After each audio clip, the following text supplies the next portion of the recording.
Fala um pouquinho de você, Vilela. Fala um pouquinho de sua formação, o que que você faz, o pessoal já começar a interagir, começar a esquentar um pouquinho.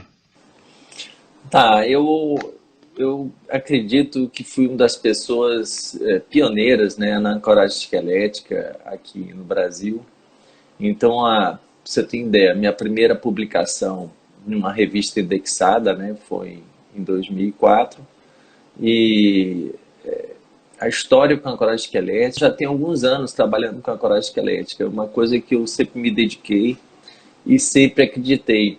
E engraçado é que cada vez mais a ancoragem esquelética ela toma um rumo, um pulso forte, porque de tudo que já aconteceu, acredito, na ortodontia de evolução, né, de relação à prescrição, bracket, eu acho que isso é uma escolha pessoal, né? Então, quando você fala de técnica, qual tipo de técnica você vai usar, eu acho qual tipo de bracket, eu acho que é uma escolha muito pessoal. Mas a ancoragem esquelética, eu acho que foi um marco que realmente revolucionou a ortodontia e eu acho que é de interesse geral. Então, assim, dá para fazer? Você acha que todos os casos usam ancoragem esquelética? Claro que não. Mas eu acho que os casos mais complexos ele ganha muito, né, em relação à previsibilidade com a ancoragem esquelética. E é um assunto que eu já tenho fazendo 20 anos, né, que Sim. eu venho trabalhando com isso. E eu fico muito feliz em ver que várias pessoas, quando você botou desafio de ancoragem esquelética, eu vi vários professores, né? Aí as pessoas perguntam, mas Henrique, é muita gente falando, olha que coisa boa. Pô, eu me vejo, assim, de certa forma, muito envaidecido quando tem grandes professores falando sobre a ancoragem esquelética. Eu vejo, poxa, aqui no início foi muito difícil, sabe? As minhas primeiras publicações eram só aceitas em revista de implante. Veja só. Eu falava em congresso de implante, mas não falava em congresso de ortodontia. Então, quando eu vejo hoje que um dos pilares da ortodontia eu vejo que é a mecânica ortodôntica, né, apoiada em ancoragem esquelética, eu fico muito feliz. E quando eu vi esse desafio, eu fiquei muito feliz. Nomes de pessoas que eu gosto, vários professores, todos podendo falar do mesmo tema, e isso não causa problema nenhum, porque ortodontia cada um faz de um jeito e a gente sempre aprende com o outro, né? Então a grande diferença da minha história quando eu comecei com a coragem esquelética para quem está começando agora é porque antes era muito tentativa e erro. Então a gente não tinha ideia de qual era o melhor parafuso, não existia literatura e hoje essa possibilidade deles verem através ao vivo, né, dos professores que já têm uma história, isso é muito bom porque eles já pegam um caminho meio percorrido. Então, Sim. a minha ideia é falar sobre MARP hoje e mostrar um pouco da minha experiência. E olha, eu já tive de problema. Rodrigo, eu já tive de Todos. problema com MARP. Com MARP. Então, assim, eu vou passar para os meus colegas que estão assistindo. Quando eu botei protocolos, o que, que você pode fazer de protocolo para aumentar o sucesso, porque eu já errei muito, já deu muito problema. Então, a minha ideia é usar a tecnologia, vou mostrar para vocês, para a gente ter um índice de sucesso muito grande, porque é um procedimento invasivo, sabe? Sim.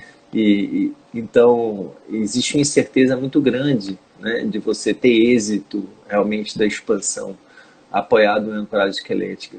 Então, para que diminua os problemas em relação a insucesso, eu acho que o protocolo deve ser cada vez mais digital, sabe?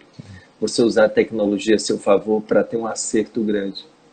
Eu coloco para os meus alunos, para os meus colegas, é o seguinte: se você fosse tratar, por exemplo, o seu filho, né? Eu sempre penso no meu paciente como se fosse meu filho. O que que eu faria? Eu utilizaria tudo de melhor, dos melhores recursos para ter uma chance de acertar grande. É isso que eu faço. Então, o que eu vou mostrar hoje para vocês em relação a, ao que eu faço em relação ao MAP E eu comecei com MARP já há alguns anos, de forma muito empírica, né? Eu acho que todos nós. Então, eu quando comecei, eu fazia meio que uma forma meio empírica. E depois que você utiliza a tomografia, e as pessoas falam, poxa, mas a tomografia é cara. Mas se a pessoa tem um plano de saúde, a tomografia não fica tão cara, porque você pode pedir uma tomografia médica. Aqui no Brasil, a gente tem condições de solicitar a tomografia médica e não sai sem custo, na verdade, para os pacientes. E bom, se você explicar para o paciente, mesmo aqueles que não têm plano de saúde, explicar que a chance de êxito é grande no procedimento invasivo, onde você vai separar a maxila, então eu acho que vale a pena. Tá? Sim. E até essa parte de tomografia médica, você entrou nesse detalhe. Eu trabalho em Portugal, inclusive tem colegas de Portugal aqui, o Alexandre de Portugal, Ortolani, e tem outros também que eu já vi. Em Portugal, nós não temos centro de radiologia como tem no Brasil. É um grande problema que nós temos para poder atender lá. Então, por exemplo, para fazer, sei lá, uma cirurgia de tração de canino, que eu falo bastante, fazer um MARP, nós temos que pedir a tomografia médica. E a tomografia médica não é como no Brasil que você pede, você fala, eu quero que venha, eles te mandam aquele papel bonitinho, manda o CD. Não, lá não. Em Portugal você tem que pedir para a radiologia o DICOM e Isso, você tem que manipular. Não adianta é você isso pedir aí. corte, porque vem corte médico e você olha aquilo e você fala, o que que eu faço com isso? Então, foi uma das Eu coisas que eu vou, aprendi, viu, a fazer com tomografia médica. e eu vou ensinar, assim, vou dar uma dica pro pessoal, né? Como fazer isso, tá? Perfeito. Bem, primeiro, vou te agradecer de novo, Vilela. E o Vilela eu já contei isso, já falei isso para ele pessoalmente, e vou falar de novo. Quando eu fiz especialização, os Ó, o meus Ert entrou aqui artigos. agora. Um Ah, abraço, Ert, para você, O irmão. Ert também, abraço, Ert. Ah, ele trabalha bastante com tomografia, vou falar um Sim. pouquinho. E é uma grande responsabilidade ter você, meu amigo Ert, aqui. E, Vilela, quando eu fiz, eu te contei essa história, mas eu acho que você não sabe. Quando eu fiz especialização em implante, há uns anos atrás já, a minha monografia, né, de conclusão foi sobre melhor posicionamento de mini implante. E na época eu peguei muito artigo, tudo, tinha muito artigo seu. E naquela época nós não nos conhecíamos. E aí depois, Olha, quando eu te conheci, ficamos amigos, tudo, eu já tinha falado isso pra ti. Falei assim, ó, você tá na minha monografia e foi muito citado, e muito bem citado. coisa boa. Então, hoje eu posso falar que é uma honra estar com a amizade, né, que lá atrás, quando eu fiz especialização, era só no papel. Então, Coisa hoje o boa. Vilela está aí com a gente para falar, foi um dos primeiros, né, a falar sobre ancoragem. Então, acho que você vai ter muito para acrescentar para todos aí, tá bom? Isso, e eu vou fazer de uma forma em que eu vou fazer umas perguntas, eu mesmo vou me fazer as perguntas e vou respondendo, porque essas perguntas são as mais frequentes, na verdade, no meu dia a dia quando eu falo sobre esse assunto, né?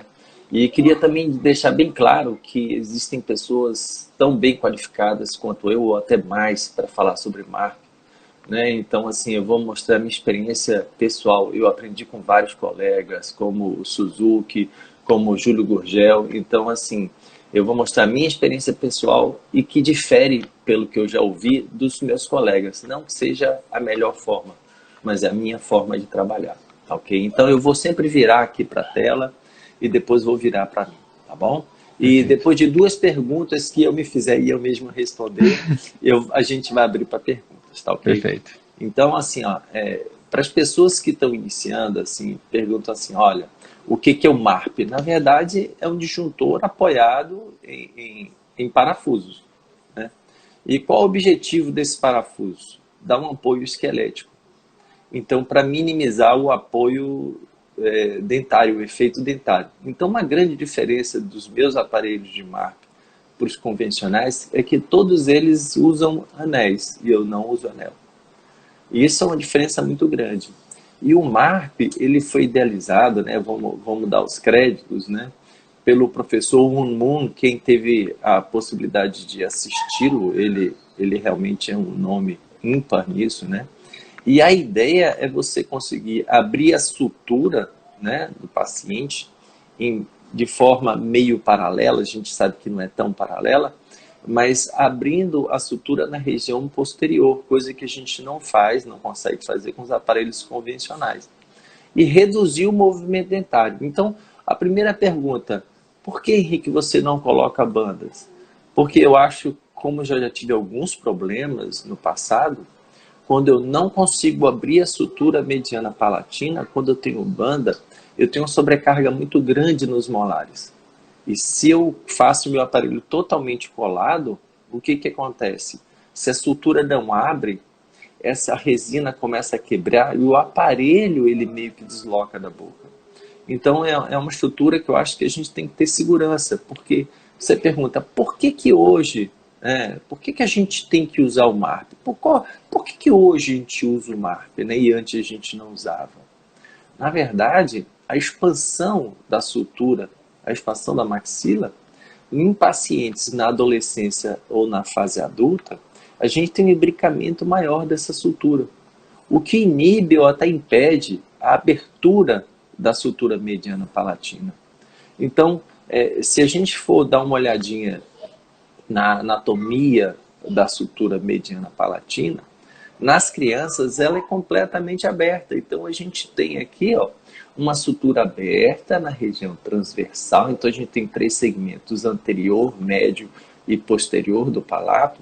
Aí você vê que a sutura é completamente aberta nas crianças. Opa, que coisa boa! A partir já do paciente na dentadura mista, a gente já começa a ver que algumas suturas começam a se fechar na região anterior, né?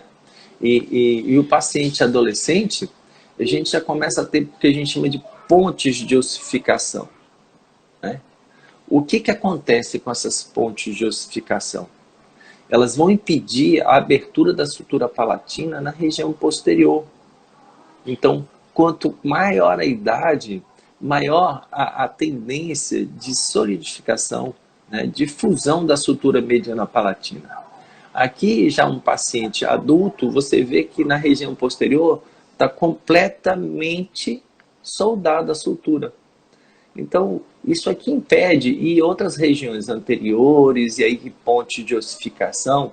Então, isso realmente faz com que, provavelmente, você tenha um fracasso, né, na abertura da sutura mediana palatina, né? Então, em pacientes adultos, mesmo jovens, quando a gente colocava um expansor convencional, a gente tinha muito mais efeito dentário do que ortopédico, né? E num paciente idoso, e eu já vou me incluindo nessa rela, né? Você já tem ausência da sutura. Olha aqui, você não tem sutura. Se for fazer um paciente já na minha idade fazer uma expansão, cara, você não vai conseguir, né? Então, é complicado. Então, assim, ó, a primeira pergunta é: como é que eu posso avaliar em que condição está a minha sutura, né? Para ver se eu vou ter êxito ou não com um aparelho expansor convencional, né? Então, o grande boom, eu acho que do MARP, foi com o estudo, né, da Fernanda Agelieri, junto com a Sevidane, são brasileiras, McNamara, tá? Em que eles fizeram um estudo, né, das tomografias, uma possibilidade de fazer a avaliação da sutura mediana palatina a partir da tomografia. Tá aí, as pessoas me perguntam: Henrique, você usa o MARP sem o uso da tomografia? Hoje eu não recomendo isso. Por quê? Porque a chance de você poder acertar é muito maior. E se você colocar isso para o paciente, eu tenho certeza que ele vai optar pela opção de uma avaliação com tomografia. Então, quando você tem os estágios, houve a classificação, eles fizeram a classificação dos estágios de maturação da sutura, onde eu tenho o estágio A, onde a sutura está completamente aberta nas crianças, né? Isso, até os 11 anos de idade, praticamente todos eles têm a sutura aberta. Então, estágio A e estágio B, você tem uma aparência de uma linha tortuosa, né, de alta densidade, mas a sutura está aberta. Então, se você botar qualquer tipo de expansor, né, até os 11 anos de idade, você provavelmente vai ter um grande êxito na separação da sutura. E aí vem o estágio C. Esse é o grande problema, Rodrigo, aqui. Quando a gente já tem ilhas de ossificação, onde a gente tem um maior imbricamento da sutura mediana palatina, e esse é o estágio mais perigoso. Por quê? Porque provavelmente esse nível de ossificação da sutura vai causar um fracasso na sua expansão. E se você bota, por exemplo, em pacientes com 14 anos achando que, por exemplo, com certeza a sutura está aberta, ou 13 e 11, eu já tive paciente de 14 anos de idade, eu vou mostrar para vocês, em que eu achei que eu conseguiria abrir a sutura só usando o MARP, imagine. E eu não tive sucesso, eu tive que fazer corte com perfuração. Então, a idade cronológica, ela engana muito. Então, pacientes a partir de 13, 14 anos de idade, é importante que a gente, se for necessário fazer uma expansão da maxila grande, o ideal é que a gente utilize a tomografia para que a gente saiba em que estágio de consolidação da sutura mediana palatina ele se encontra. Aqui vem o estágio D, onde é aquele estágio que eu mostrei para vocês numa peça anatômica, onde essa região já está toda fusionada. Então, aqui com certeza você não vai ter sucesso com uma expansão convencional, tá?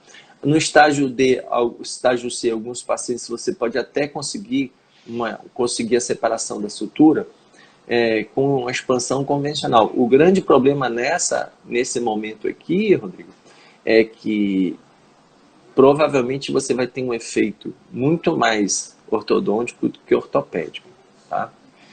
E o estágio que é o estágio já que eu posso dizer dos pacientes com mais idade, você já tem um fusionamento completo. Então, essa avaliação da sutura, ela é muito importante, tá? E depois dessa pergunta aqui, viu, gente, eu já abro para perguntas, tá? Existe correlação entre idade cronológica e maturação da sutura? Esse é o grande problema, porque nós trabalhamos com idade. A gente pergunta ao paciente, qual a sua idade, né? E vamos ver nesse estudo da Angelieri, né, o que ela achou.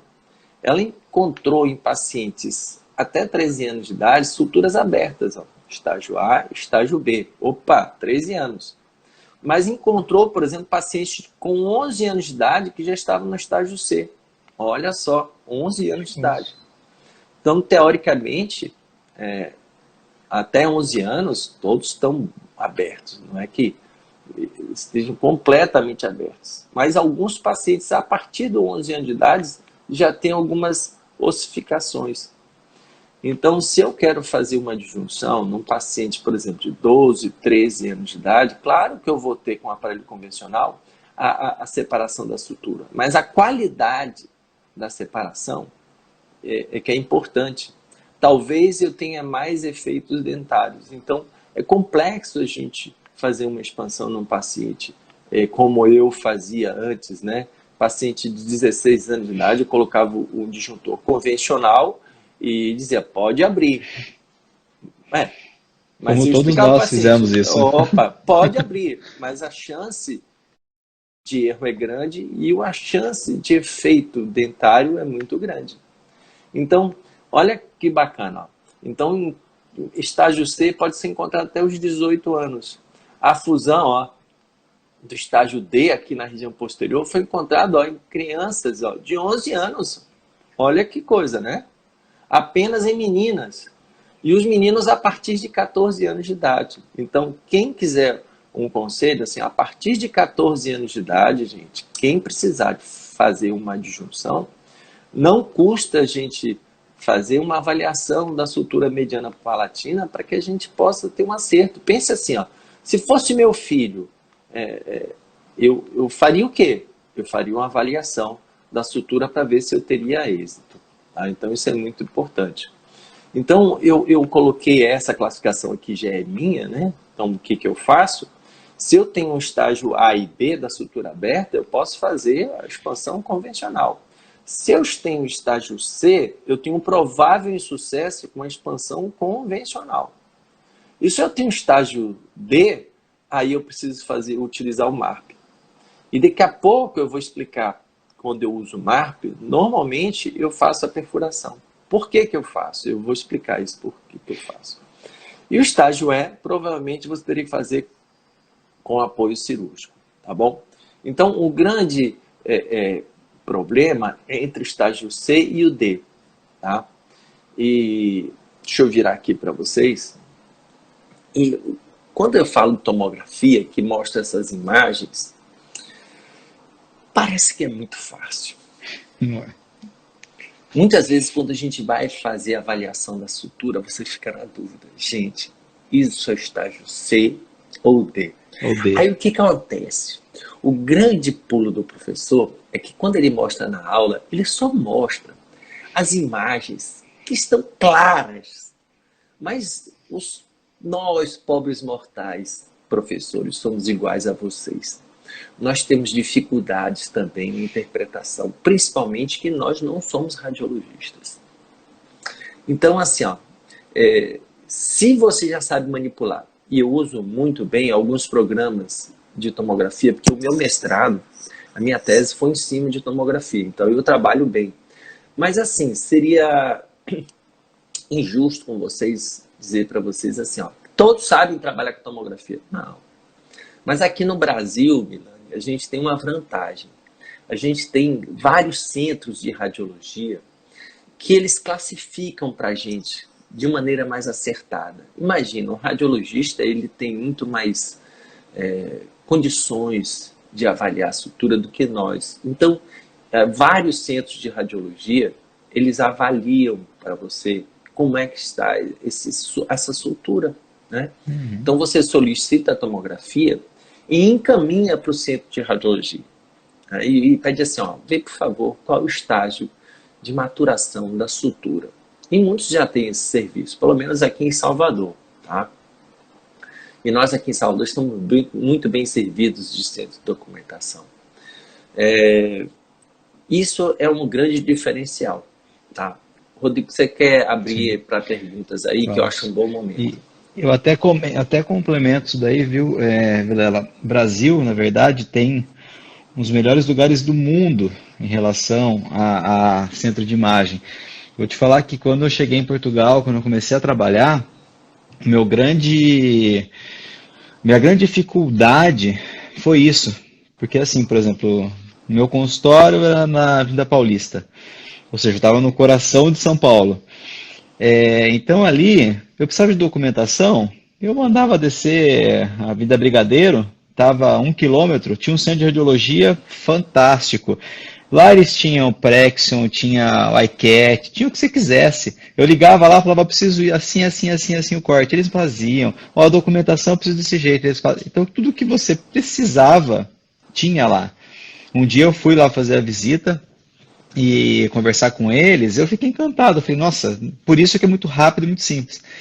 E isso não tem, em Portugal não tem. Em Portugal existem poucos, eu não sei como é Lisboa, tá? Porque eu estou no Porto, mas no Porto existe até eu vou falar porque não existe um centro de radiologia para odontologia. Existem alguns centros de radiologia, mas não são específicos para odontologia.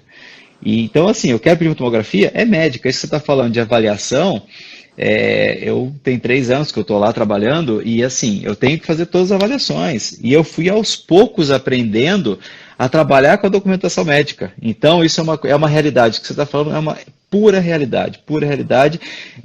Para você, no Brasil é muito mais fácil porque está muito mais avançado. Agora, para quem está de fora, é muito mais difícil. Então, uma dica importante que você falou aí, que eu acho que todo mundo tem que levar dá para fazer com tomografia médica. A questão é você ter o DICOM e ter o software para mexer, que hoje tem software gratuito. Então, quer dizer, dá para fazer. Vamos lá, tem um monte de vamos ver se tem perguntas aqui. Primeiro eu queria mandar um abraço aqui para um professor que fala sobre marca, que é o Bolívar. Um grande abraço para você. É uma honra ter você aqui, viu, Bolívar? E me perguntaram aqui se é para ver, na verdade, o grau de sutura em todos os cortes. Quando a gente faz uma avaliação, eu uso um software em que nesse software você pega o corte e você vai avaliando, né? Então, mas me permita aqui, eu vou falar mais Claro. sobre isso, tá? Mas assim, ó, existe um corte e que a Geliere, né, na verdade, ela é importante que a gente faz isso. Existe esse corte aqui da espinha nasal posterior ao anterior, onde você vê esse corte aqui axial. Então, eu vou mostrar um vídeo fazendo essa avaliação da sutura, viu? De toda, na verdade, o planejamento, né, do MARP. Então, nesse corte daqui, ó, esse corte axial aqui, a gente vai poder ver de forma mais assertiva.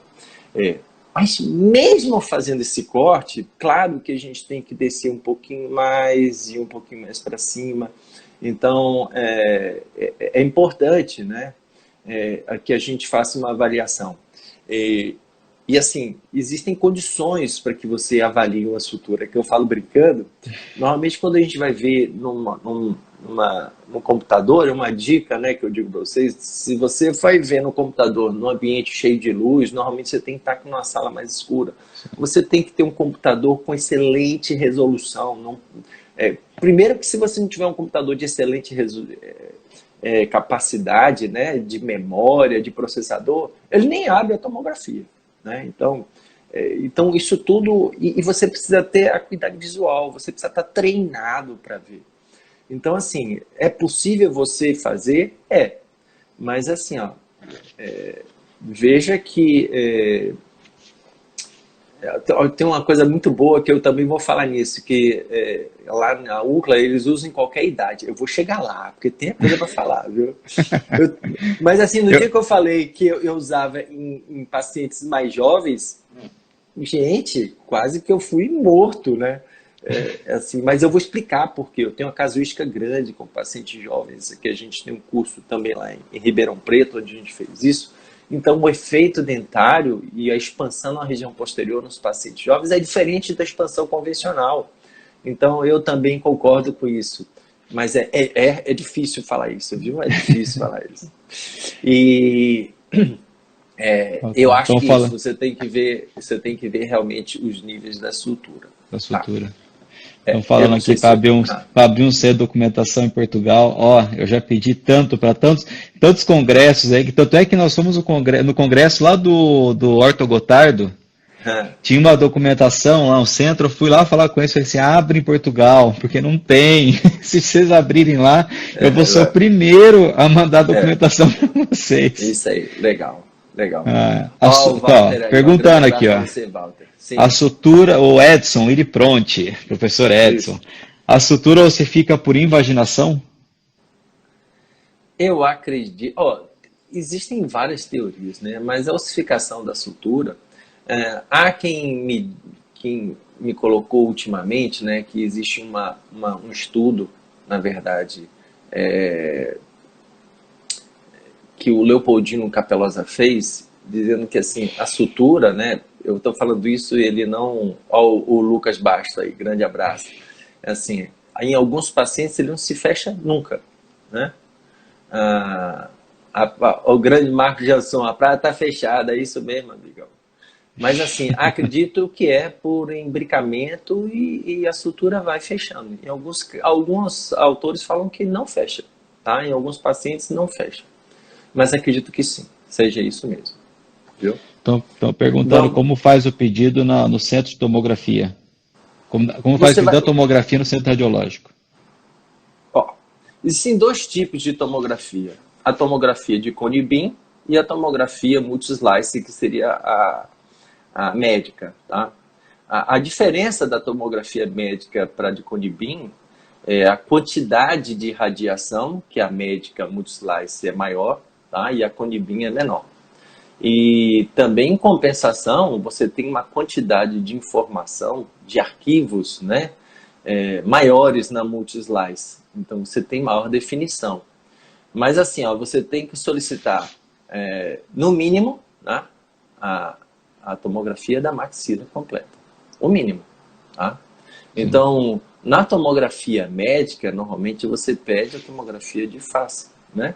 Mas na tomografia de Cone-Beam, existem os FOVs, né? Você pode pedir da face completa e da maxila. Se você quiser fazer uma avaliação, que eu vou falar daqui a pouquinho, da atresia da maxila em relação à mandíbula, o ideal é que, já que você vai solicitar a tomografia, que você solicite a tomografia da maxila e da mandíbula. Isso é importante para que você tenha uma avaliação da dimensão transversal da maxila em relação à mandíbula. Porque eu vou comentar isso daqui a pouquinho. Mas, normalmente, eu solicito, gente, a tomografia, como a Angeliere fala, tomografia de face completa, tá? Completa. Envolvendo toda a maxila e toda a mandíbula, tá ok? Assim, nem todos os centros de documentação, ele tem esse FOV grande. O grande problema é esse. Existem alguns centros de documentação que a tomografia, ela não engloba a face completa. Então, alguns centros de documentação, você tem que pedir a maxila e a mandíbula e pedir para que eles unam a maxila com a mandíbula. E eu vou falar daqui a pouquinho, vocês vão entender por que você deve fazer a solicitação da maxila e da mandíbula. Perfeito. Tá? Tem mais alguma pergunta que você tenha? Estou elogiando bastante aqui. Ó, o Janson está aí também. Falando nisso, pessoal, assistam as aulas do Janson, que são fantásticas. Tá aí todo dia com aula online. Isso, eu sou fã do Janson. Ele é uma figura, ele é muito bom. Fantástico as aulas dele. Olá, desde da Argentina. Da face completa é excelente, porque você vem ATMs, raízes. Ó, já tá entrando aqui perguntas que a gente diz assim, polêmicas. Com que idade, né? Com que idade? A questão não é idade, que idade, né? Não é questão de que idade. Se o paciente, por exemplo, ele tem pouco suporte dentário e eu necessito fazer uma disjunção para que você tenha espaço para erupção dos dentes anteriores, e você não tem, por exemplo, os molares ainda estão em processo de erupção, sabe? Você não quer sacrificar dente?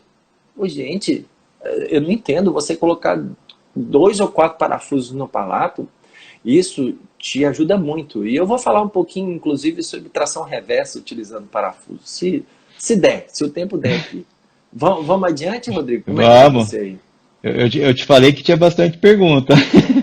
Ó, a partir de quantos anos você indica disjuntor com mini parafuso em crianças? Essa pergunta é boa. Mas é isso. Foi o que o Gabriel falou, não é idade cronológica. Não é idade. Um abraço para você. Viu? Mas assim, não é idade. Não é idade, é a situação clínica. É a situação. Porque se você tem todos os dentes, a sutura está aberta, por que a necessidade do MARP? Entendeu? Perfeito. Então, assim, mas se eu tenho pouco suporte dentário, então eu tenho alguns casos bem interessantes usando o MARP. E em pacientes jovens, né, quando a gente fala assim, paciente de 14 anos de idade, eu já tive uma situação que eu usei o MARP num paciente de 14 anos de idade, e isso inclusive está na minha entrevista, as fotos, né, da minha entrevista, e eu não tive sucesso. Eu tive que fazer corte com perfuração. Além do MARP, eu tive que fazer corte com perfuração. Tá? Mas aí eu tenho que continuar aqui. Tá? Vamos lá, então. Vou tirar. O protocolo de solicitação, você pede uma tomografia de Cone-Beam, se for Cone-Beam, de face completa. Tá? Agora, é o seguinte, alguns centros de documentação já têm um serviço da avaliação do nível de fusionamento da sutura mediana palatina, entenderam isso? Então ele tem que ter esse serviço, quer dizer, se tiver, ajuda a nós dentistas, tá? Ortodontistas, tá bom? Vamos lá aqui, ó. Então, deixa eu ver onde eu estava aqui. Aqui, ó. Existe correlação entre a idade e a sutura. Quais indicações do MARP? Muita gente pergunta assim, Henrique, e quando é que eu uso o MARP? Opa, a primeira pergunta é quanto falta espaço para o dente. Então, agora com o MARP, por exemplo, eu não vou fazer mais extração, uma coisa não tem nada a ver com a outra. Aí eu uso o MARP quando tiver grande apinhamento. Não, gente. Na verdade, existe uma indicação precisa. Quando eu tiver atresia maxilar. Você parece assim, mas isso é básico. Não é. Então, existem alguns sinais clínicos, né? em que quando eu tiver um arco superior com forma triangular, apinhamento primário isolado no arco superior, mordida cruzada une ou bilateral, um corredor bucal amplo, né, com estreitamento da maxila, e o paciente já tiver um grau de solidificação, de fusionamento da maxila maior, então é indicado o MARP. E assim, Henrique, mas eu sei que algumas vezes eu posso fazer uma expansão dentária. Claro, se você tiver uma discrepância transversal menor que 5 milímetros, opa, eu sei que eu posso fazer uma compensação dentária, ué. Ou até utilizar um aparelho de expansão dentária convencional, né? Então, essa foto aqui eu acho bem interessante, que se eu tenho no planejamento, olha aqui, ó, um planejamento virtual, e eu vejo que eu necessito mais de 5 milímetros de expansão num paciente adulto, se eu faço uma expansão dentoalveolar, eu tenho um movimento muito grande dos dentes para vestibular. O que depois eu vou ter um aspecto feio da maxila dos dentes. Então, alguns professores falam assim, ó, olha, Henrique, como finalizar bem os casos? E uma das premissas de finalizar bem os casos é você ter uma correlação transversal entre a maxila e mandíbula, para que os dentes superiores possam ter torque negativo, né, posterior. Então, se eu tenho um paciente, por exemplo, como esse, adulto, né, então, com uma mordida cruzada, e eu tenho uma atresia, eu sei que com o aparelho eu vou poder expandir. Óbvio que eu sei que eu vou poder expandir.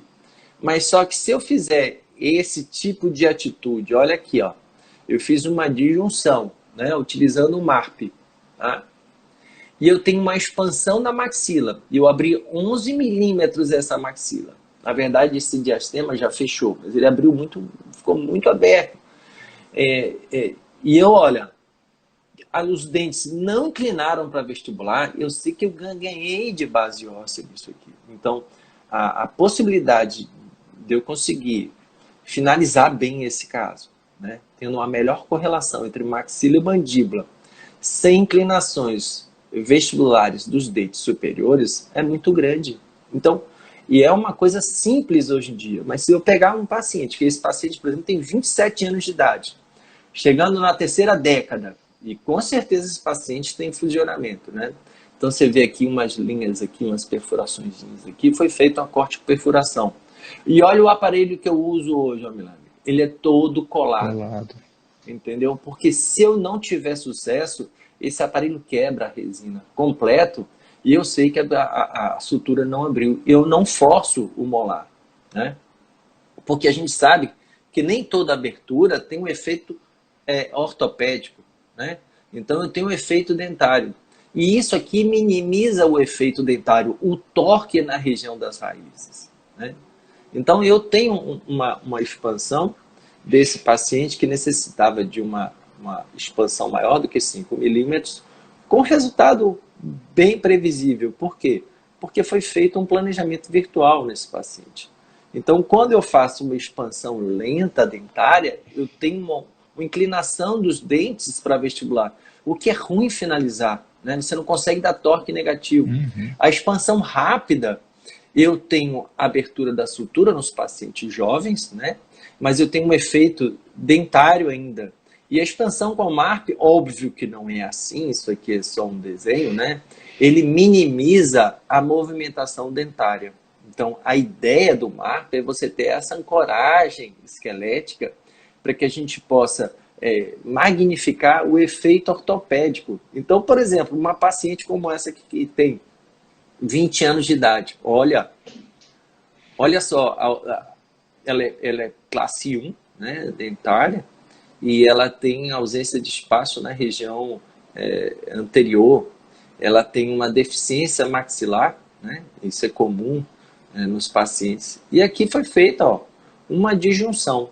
Vejam só, essa arcada, antes do tratamento, né, antes da disjunção, aqui o MARP instalado, aqui ele já instalado, foi aberto um diastema grande, e aqui eu necessito um aparelho fixo para complementar. Então, legal é que as pessoas acham que, por exemplo, só o MARP vai conseguir espaço. Não, você associa o MARP, tá, ao seu aparelho. No caso aqui, eu estou usando um aparelho ligável, estou usando uma prescrição low nos incisivos, você gosta muito disso também, mas pode ser feito com Edgewise, o aparelho é escolha própria, eu gosto desse tipo de aparelho. E aqui, ó, você veja aqui a arcada, ó. Olha que forma bonita de arcada, né? Então, é para isso que serve o MARP, pegar um paciente, né, um paciente adulto com quase 20 anos de idade, e você produzir uma arcada, onde você vai ter uma expansão minimizando os efeitos de vestibularização, de controle de torque, tendo um efeito mais ortopédico. E só para quem existe esse trabalho, desde 1983, tá vendo? Eu ainda tinha cabelo preto nessa época, do McNamara, onde a gente faz uma avaliação simples para saber se o paciente tem atresia, né? Se você mede a distância intermolar, né? E se tiver entre 35 e 39, é normal, né? Então, no estudo do McNamara, que acho que esse é o estudo que a gente mais simples que a gente pode avaliar, a gente mede essa dimensão transpalatina, e o normal em homens seria uma média de 37 e nas mulheres de 36. Tá? E se por acaso ele tiver essa medida, provavelmente você vai ter uma maxila boa. E muitas vezes o que você tem pode ser uma mordida cruzada por inclinação dentária, né? Tanto do superior quanto inferior. Essa é a dimensão. Se você tem uma dimensão menor de 31 a 30, provavelmente você vai ter uma atresia maxilar. Só que o grande problema disso é que você não te diz assim, ó, Henrique, quanto é que eu preciso expandir? Né? Então, existe esse índice de Yonsei, da Universidade de Yonsei, né? Isso tem no livro do Júlio Gurgel, viu? O Júlio Gurgel é um monstro, ele é maravilhoso. Eu aconselho que vocês comprem o livro do Júlio Gurgel, eu aprendi muito com o livro dele.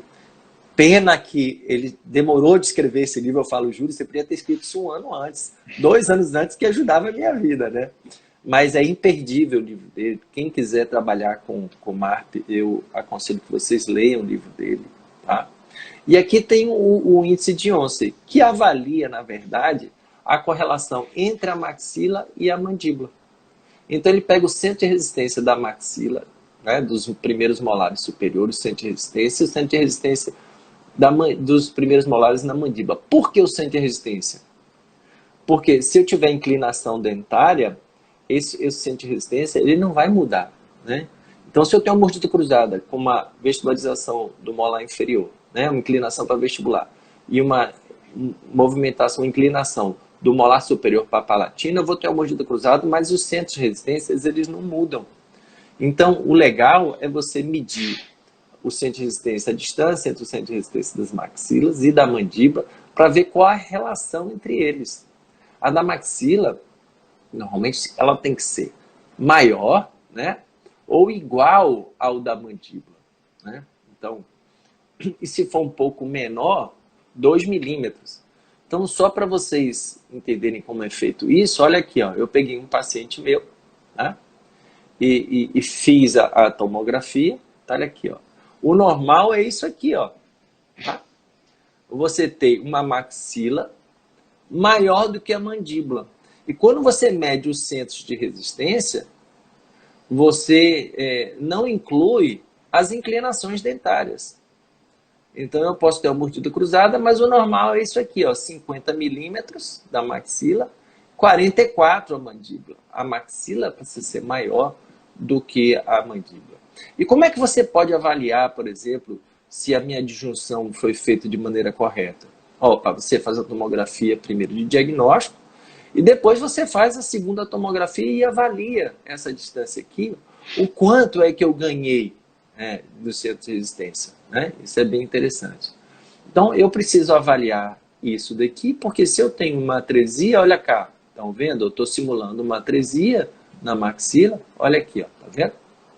E eu vejo que essa distância daqui é menor do que deveria ter, tá bom? Então, por exemplo, uma paciente, essa paciente em especial é uma paciente que foi feita uma tentativa de disjunção com o aparelho convencional e falhou. Então ela chegou com a mordida cruzada e dizendo que tinha usado um aparelho convencional e falhou. Uma paciente de 15 anos de idade. Então quando a gente faz a avaliação aqui, ó, da distância, tá vendo? Ó, a 45 e outro 53,7, tá vendo?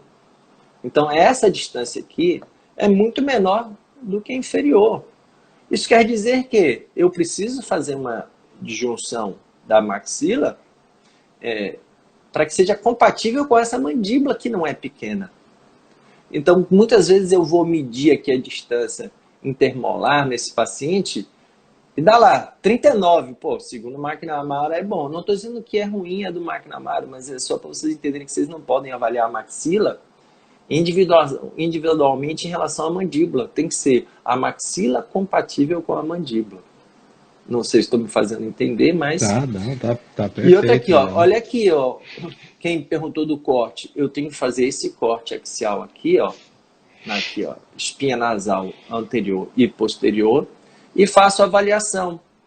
E eu vejo que eu já tenho, claro que essa imagem através do celular não é tão legal, mas eu vejo que tem vários pontos de ossificação, o que provavelmente foi a causa do insucesso da disjunção convencional nesse paciente, né?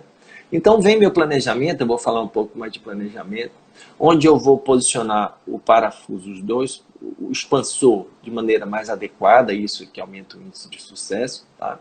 Então eu posiciono o meu expansor aqui, faço meu planejamento virtual e faço a minha disjunção. Eu vou explicar isso aqui, viu, gente? Para que serve isso daqui, para vocês entenderem. Então é gerado, após o meu planejamento, um guia de confecção do disjuntor. O disjuntor é feito e eu tenho a minha expansão nessa paciente, né? Onde eu abri 11 milímetros, tá? A sutura mediana palatina com sucesso. Aí você me pergunta, Henrique, e nessa paciente, você fez corte e perfuração? Fiz corte e perfuração. Eu vou explicar por que eu faço, na maioria das vezes, nos pacientes a corte e perfuração. Tá? Que aumenta a chance de sucesso. Tá? Ô Vilela, deixa eu perguntar uma coisinha. Tá. A hora que você coloca ali, você gera um guia. Esse guia, você gera para ser feita a confecção do laboratório. A hora que você vai instalar em boca, que normalmente te põe a banda, posiciona e depois põe os parafusos. No seu caso, como não tem banda, você posiciona, cimenta, faz a colagem, depois você põe os parafusos igualzinho o outro. Só que em vez de fazer banda, você faz a colagem. Olha, existem aqui no Brasil, né? Eu vou falar no Brasil, que tem gente fora do Brasil, e eu não conheço a realidade fora do Brasil. Eu conheço um pouco do Chile, conheço um pouco do Portugal, porque eu trabalhei em Portugal, imagine. Há 10 anos atrás eu trabalhei em Portugal, que eu trabalhei dando aula, né? Então, com os colegas, né?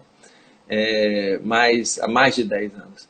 Mas assim, a realidade aqui é que a gente tem vários laboratórios maravilhosos da Kika, inclusive eles te dão pronto.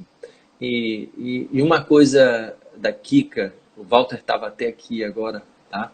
Um abraço para o Walter, um beijão para a Kika. Eles devem estar passando um momento como todos nós, difícil, né? Porque a produção diminuiu e tudo vai passar. Isso tudo vai ser história. Mas assim, ó, eu vou explicar passo a passo como é feito isso, tá? Esse slide que eu mostrei para vocês é só para dizer assim, que é importante você fazer a avaliação de quanto sua maxila precisa expandir. E outra coisa, se normalmente eu sei que eu faço a expansão em pacientes que precisam mais de 5 milímetros, eu normalmente faço 11. Eu meio que sou aluno do Haas. O Haas falava assim, olha, se eu vou colocar um disjuntor, eu não faço menos que 10 milímetros. Então, eu aprendi isso com ele.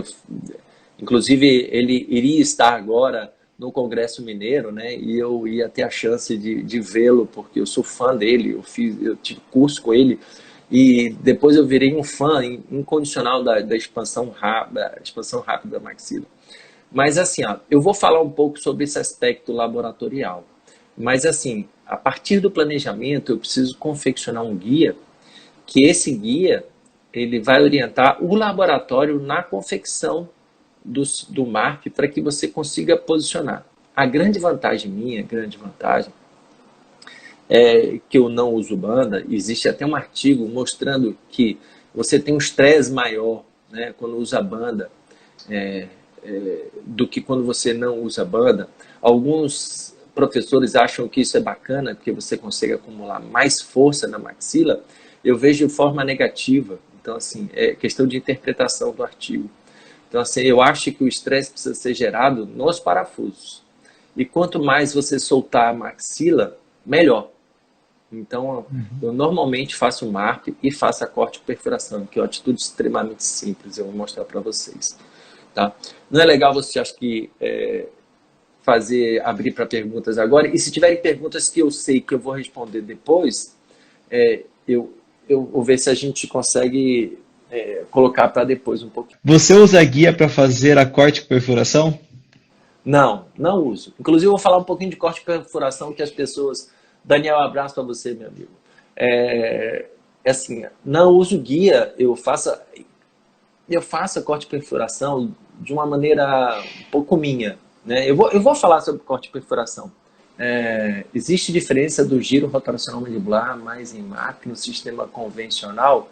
Não, acredito que não. A abertura da sutura tem todas as características do aparelho convencional. Pense numa disjunção que acontece com pacientes jovens ou então assistido cirurgicamente. É a mesma coisa. Tá? Você vai falar do protocolo de ativação? Porque assim... Vou. Porque normalmente vê o paciente uma vez por semana, né? Então eu queria ver como que você faz esse protocolo de ativação. Então, assim, qual a diferença entre a expansão, que perguntaram aqui, do MARP com o convencional?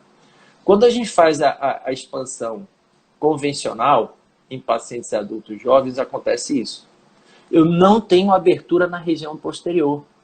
Então, tudo que eu consigo de expansão na região de molar é às custas de expansão dentária. É nada ortopédico na região de molar. Então, por exemplo, se você abrir 1 centímetro, acredite que são 5 milímetros de arregaçamento na região do molar. Então, por isso que eu não faço mais o convencional em pacientes adultos jovens. Por quê? Para preservar a face vestibular dos molares. Então, assim, quando a gente usa o MARP, a diferença... Olha aqui, essa imagem que eu fiz através da... Olha aqui, eu tenho abertura de toda a sutura na região posterior e anterior. Olha que bacana. Quando eles falam em H. Então, olha que imagem. Isso foi de um paciente meu, que a gente utilizou o MARP. Olha aqui, na região posterior.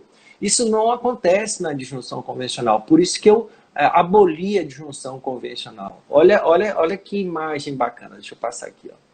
A gente tem uma abertura mais paralela, né? Tanto na região vertical, óbvio que não é até lá em cima, né? E tem na região posterior, tá? E anterior. Olha essa imagem aqui, Eu tenho abertura da sutura mediana palatina anterior e da região posterior. Tá vendo? Isso é qualidade de junção. E para que isso serve para mim? Né? Isso aqui é um artigo bacana, né? Do Brunetto, onde ele fala que a expansão evita a inclinação dos dentes para vestibular. Isso que é o bacana do MARP, né? Então, eu preservar. Quando eu penso em instalar o MARP, a gente vai falar um pouquinho do protocolo.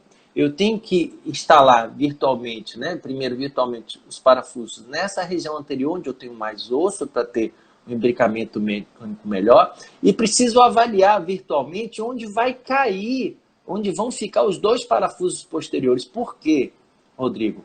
Porque existe uma sutura transversal posterior. Se coincide os 2 parafusos com a região transversal posterior, vou mostrar para vocês, a chance de falha é grande, porque eu preciso de um imbricamento grande na região posterior também, né? Como planejar o MARP? Eu não vivo hoje sem planejamento digital, né? Já foi a época do que eu fazia sem planejamento digital. Inclusive, eu tenho uma postagem no Instagram, né? Fazendo planejamento sem ser virtual. Então, a paciente, por exemplo, já com mais idade, né? Então, óbvio que já cessou o crescimento. Aí, se eu digo para você que ela tem 18 anos de idade, isso não quer dizer nada para a gente. Porque 18 anos de idade, a sutura pode estar aberta. Se eu digo que ela tem 15, pode ser que esteja consolidada. Então, idade cronológica não é nenhum tipo de segurança para você. Mas está aqui, ó, tem um corredor bucal amplo, uma mordida cruzada, tá? E aqui eu corroboro com o ERT, né, quando ele fala que a gente precisa sempre fazer avaliação da ATM. Eu acho isso importante. Se eu tenho uma mordida cruzada com desvio de linha média, né, eu preciso avaliar. Aproveita que você vai pedir a tomografia, faz a avaliação do espaço, né, da ATM de um lado, como da ATM do outro. Olha aqui, ó, você avalia, vê se a mordida cruzada também não tem um pouco funcional.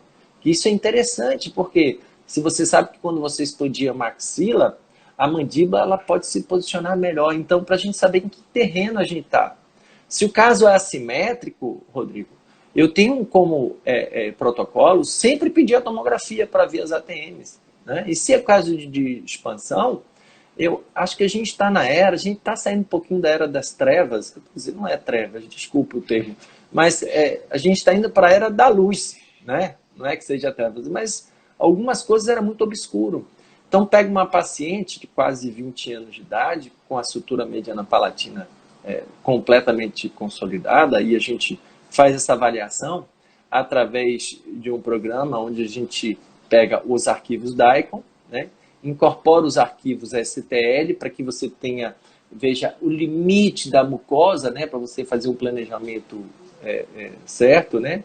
E esse planejamento aqui, ó, ele é completamente virtual, onde a gente posiciona o torno, onde a gente escolhe o torno, qual é, se é com pé ou sem pé, se é X ou SL, tá vendo aqui, ó?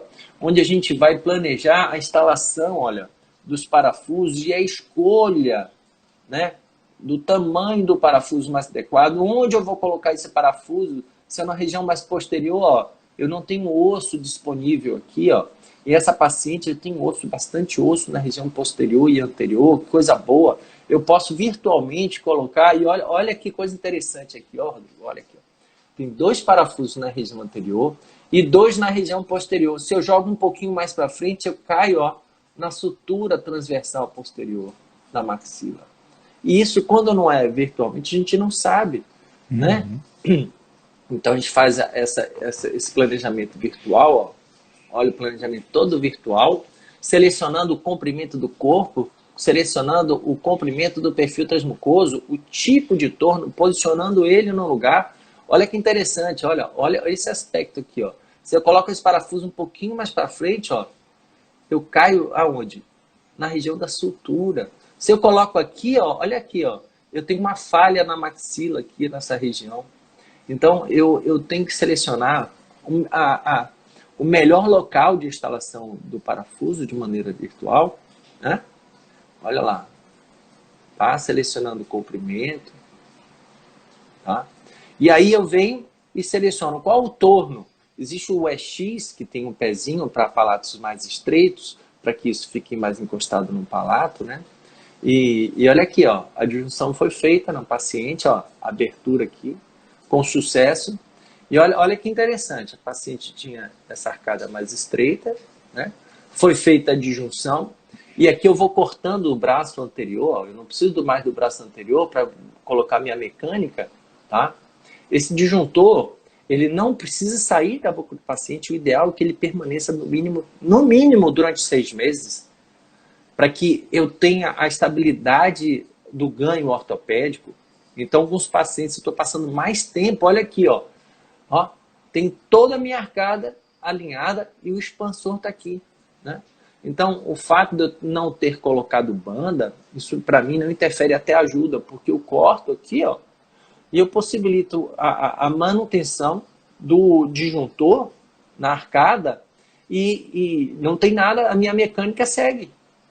Entendeu, Rodrigo? Então, eu gosto muito disso aqui, porque é minha zona de conforto e de segurança. Se não abrir, o aparelho é expulso da boca. Então, foi feita a disjunção.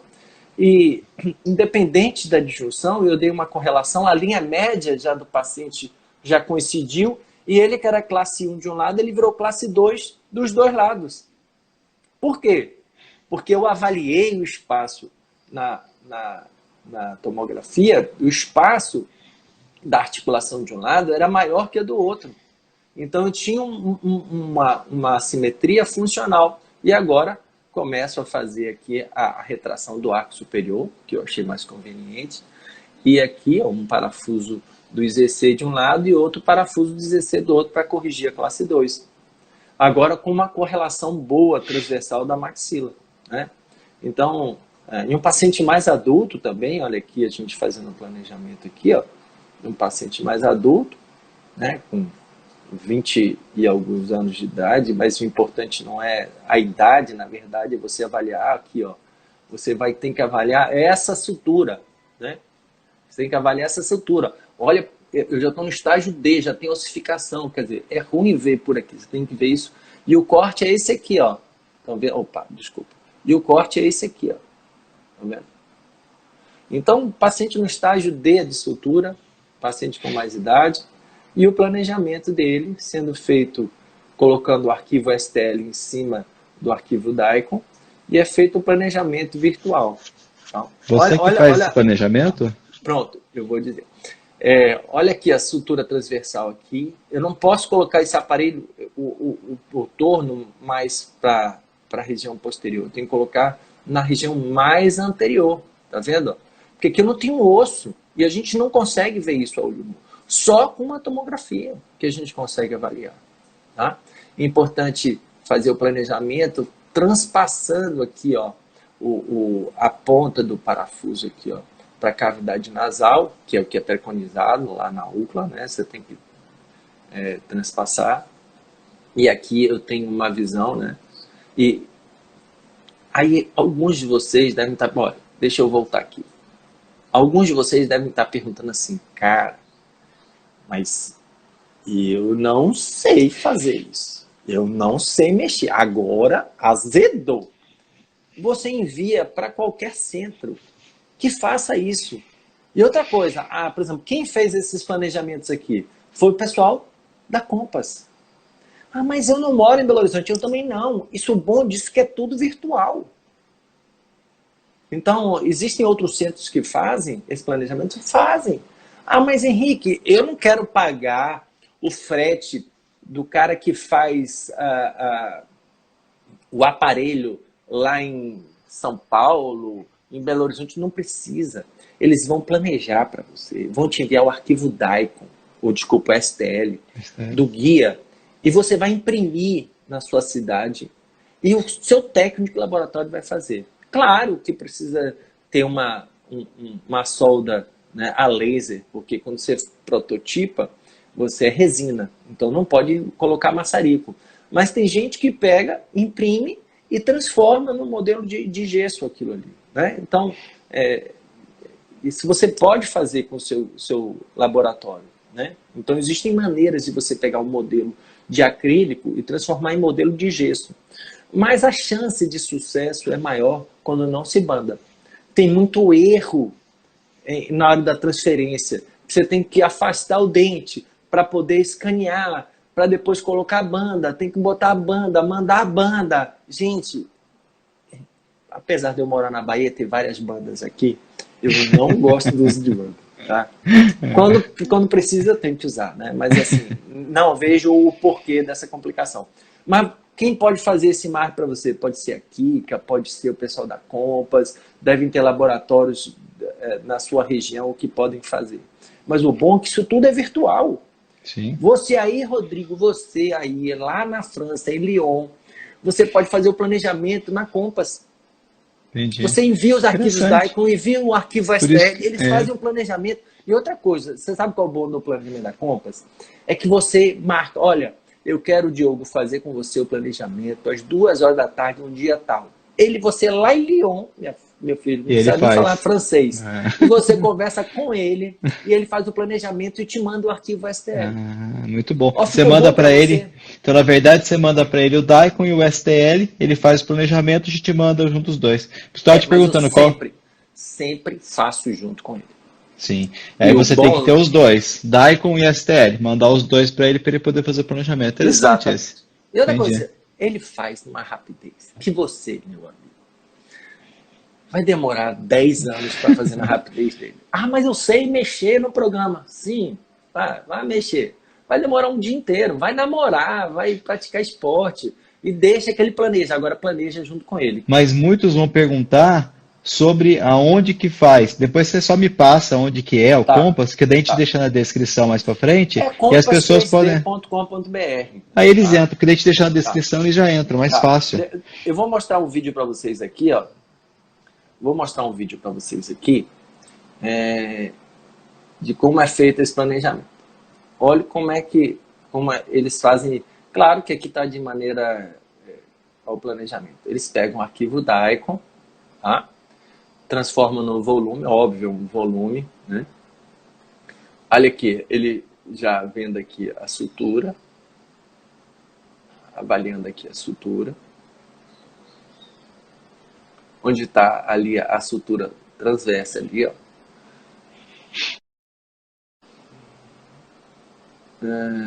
Ele já está instalando aqui o aparelho, aqui o expansor, colocando aqui em cima o arquivo STL aqui, ó. Aí você consegue aqui, gente, avaliar que eu não posso descer mais com o expansor, tá vendo? O parafuso expansor. Então esse aqui é o limite, tá vendo? Então ele mede aqui essa distância para ver se é viável colocar o SL ou o SX, aquele com pé ou sem pé, né?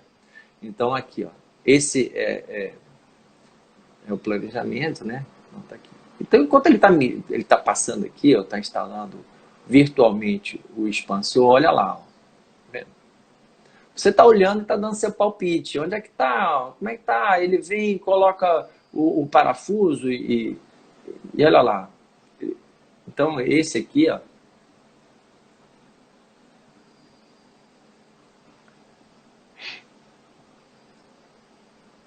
gente, já colocado os parafusos no lugar. Você seleciona os parafusos, tá vendo aqui, ó? Mais fácil para a gente entender, né, seria o 3D, mas na verdade o 3D, olha aqui, é todo um processo. Ele medindo a quantidade de osso, né, que tem aqui, ó, está medindo a quantidade de osso, e daqui a pouco a gente vai ver os cortes aqui, ó, ao tipo de parafuso, olha lá, tá vendo? Então é feito tudo de maneira virtual. Precisa você, mero mortal, como eu, ortodontista, aprender a trabalhar num programa que que tem licença, um programa caro, que tem atualização. Não, você delega isso. E você paga o quê? Sei lá, R$ 250 para um planejamento? Entendeu o que eu estou dizendo, Rodrigo? Ele Assim, te manda o 200, guia eu não sei. pronto, você só É imprime. exato. Exatamente.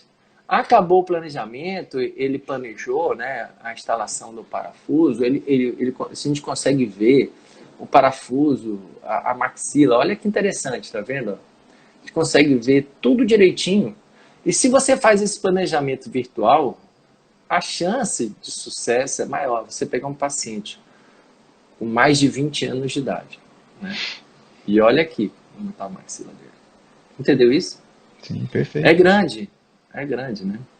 Então, Ele nesse caso, trabalha foi com usado, qualquer disjuntor? trabalha com qualquer disjuntor que ele tenha um arquivo, né? Ele precisa ter o Entendi. arquivo. STL. Esse é um disjuntor SL da PECLAB, que não tem pé, quando você tem Sim, um palato mais aberto, e aquele é o EX que eu mostrei para vocês. que tem o Eu pad. sempre utilizo parafusos de 11 milímetros, sempre. Já que eu vou fazer de junção, eu prefiro aumentar. E aí a escolha é feita dos parafusos do tamanho do perfil transmucoso, conforme a seu planejamento, e o tamanho do corpo ideal. Tá? Sim. Então, está aqui o disjuntor.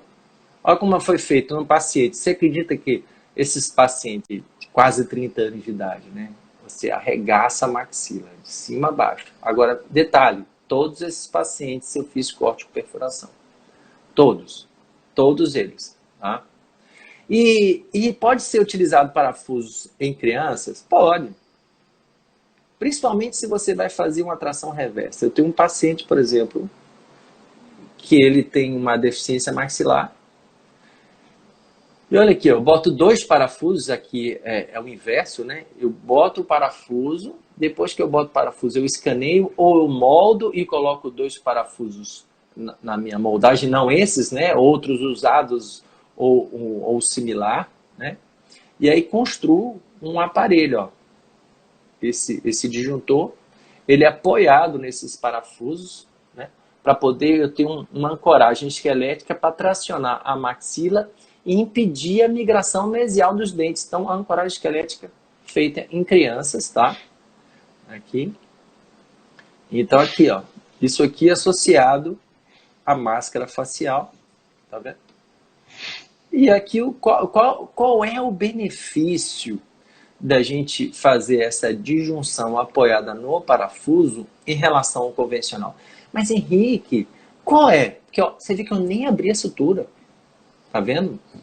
Eu nem abri a sutura. Porque toda vez que você faz uma tração reversa, eu tenho um componente dentário de migração dos dentes para mesial. Tá vendo? Para mesial. Comum dos aparelhos convencionais, mesmo que sejam RAIs. E esses pacientes, normalmente, eles têm deficiência de espaço na região anterior. Então, com a ancoragem esquelética, eu tenho a chance de trazer a maxila. Olha aqui que coisa bacana. Sem inclinação dos incisivos superiores para frente. Ó. Eu trouxe a maxila. E se eu fizer a disjunção, então eu solto mais a maxila e tenho um aumento transversal e antero-posterior.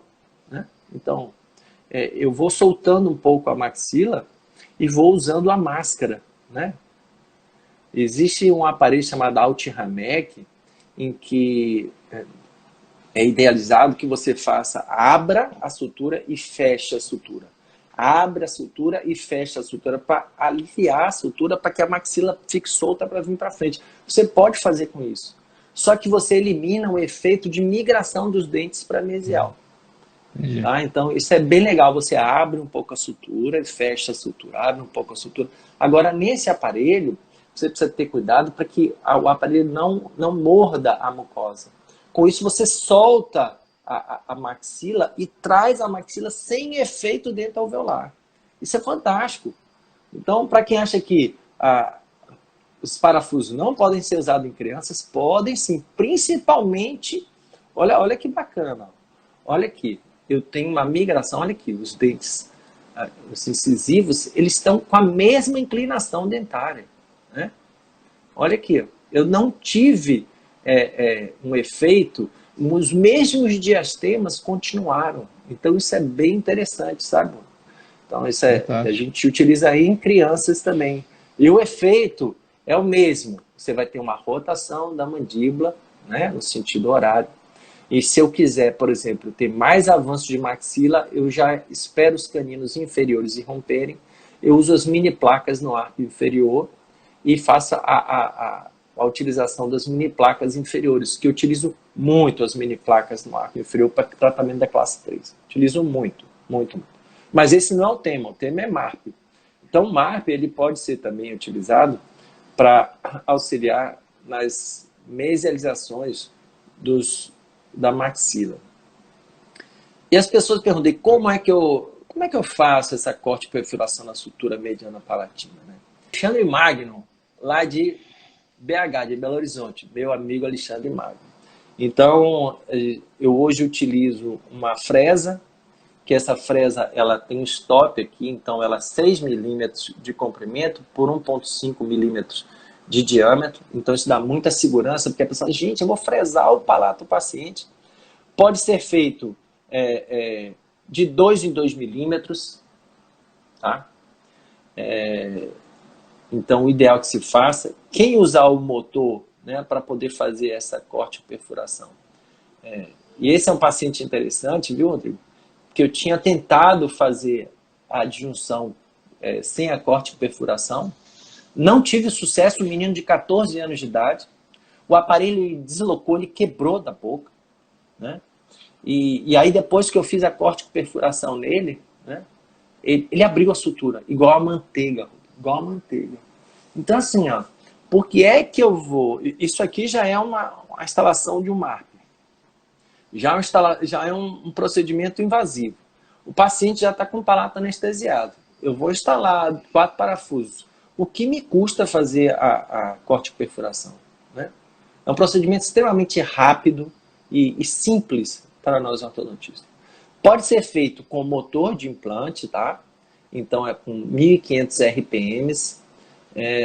Toda vez que você vai usar um motor de implante, né, na verdade, com essa rotação, você obrigatoriamente tem que irrigar, tá? Ou pode fazer manualmente. Vai demorar mais, viu, Rodrigo, fazendo manualmente. Sim. Por exemplo, eu soube que o Hideo Suzuki faz manualmente, mas eu não tenho, Dá muito trabalho. né? Não, eu não tenho a paciência oriental do professor Hideo Suzuki, que é meu ídolo, ele, sabe? Então, ele disse que ele faz também manualmente. Ah, porque eu não tenho motor de implante. Você pode fazer manualmente, sabe? Só vai demandar mais tempo. Faz em tempos Sim, diferentes, né? Mas sim. você consegue fazer isso. E outra coisa interessante, as pessoas me perguntam assim, Henrique, e essa corte com perfuração? Alguns colegas estão fazendo também perfurações paramedianas. O que eu com o intuito de fragilizar mais ainda. Vários colegas bons, viu, assim, que eu admiro muito. Eu acho que pode ser bom também, mas na verdade, o que eu penso?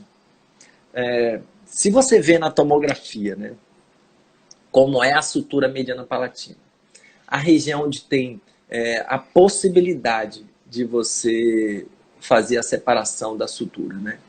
Então, eu acredito que quanto mais perfuração você faça na linha média, melhor. O que eu faço hoje? Se o paciente tem mais idade, eu, além de fazer uma perfuração perpendicular, naquele furo eu faço na diagonal, para distal e para mesial.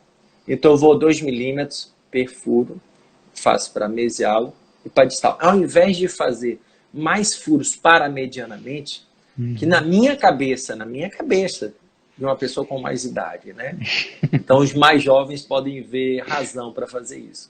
Eu não vejo porquê. Eu imagino assim, eu tenho que fragilizar ao máximo a sutura Máximo. mediana palatina. Então, Sim. em cada furo eu posso fazer para mesial e para distal no mesmo furo. Então eu fragilizo ao máximo para que eu tenha uma zona maior de corte com perfuração. E assim, ó, não se preocupem que essa perfuração não vai comunicar, não vai ter comunicação bucosinusal, porque a sutura ela tem uma altura e essa fresa ela tem 6 milímetros de comprimento. Então, não vai acontecer isso. Agora, se você perfura, me permita aqui mostrar assim, se você perfura paramedianamente, o risco é maior de você criar uma ligação bucosinusal. Por que eu falo isso, né? Deixa eu mostrar aqui. Porque, olha aqui, ó. Isso aqui é uma imagem do artigo do Benedict Williams, e imagine que isso é uma luz, né, debaixo da maxila, e você vê o quanto pouco de osso tem nessa região. Então, porque se a pessoa fala assim, eu vou fazer uma perfuração paramediana. Nessa região, eu não vejo, já tem um pouco osso nessa região daqui. Eu acho que você deve fragilizar ao máximo toda a região da sutura mediana palatina, até a terceira ruga palatina, porque daqui tem o canal incisivo, né? Não que vai ter problema de ter alguma parestesia, nada, mas é que se você pegando aqui o forame incisivo, né, você pode ter o sangramento maior e uma sensibilidade maior do paciente. Então, porque até você sabe, né, Rodrigo, que implantes, eles esvaziam isso aqui. Mas então o ideal é que você tenha cuidado para chegar até a terceira ruga palatina. E é essa região que normalmente a gente começa o planejamento fazendo a instalação dos 2 primeiros parafusos. Tá? Deixa eu voltar aqui onde eu estava. Então, a corte perfuração, ela te dá uma segurança muito grande, né? Então, eu vou mostrar aqui para vocês como é que eu faço essa corte com perfuração. Tá? Então, aqui, ó. Eu faço sempre irrigando com o motor. Tá? E para instalar o MARP, não tem muito segredo. Por quê, Rodrigo? Porque, na verdade, o MARP já está posicionado na boca do paciente, né? Ele está posicionado na boca do paciente, e o próprio MARP serve como um guia, né? Então, ele mesmo vai servir como guia para a instalação dos parafusos.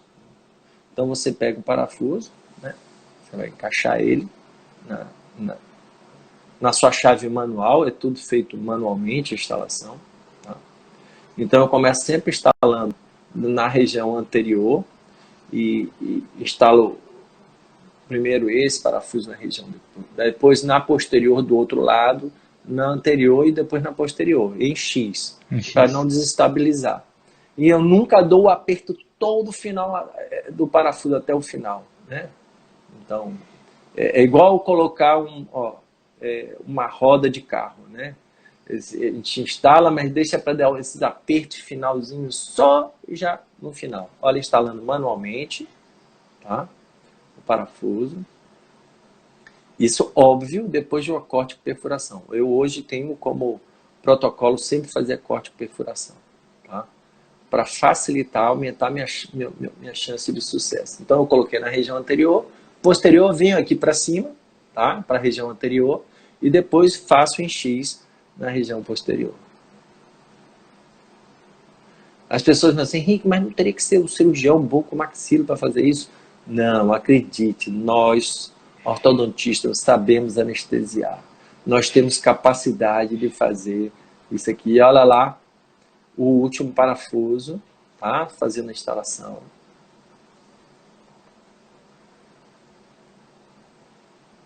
Fazendo a instalação do último parafuso.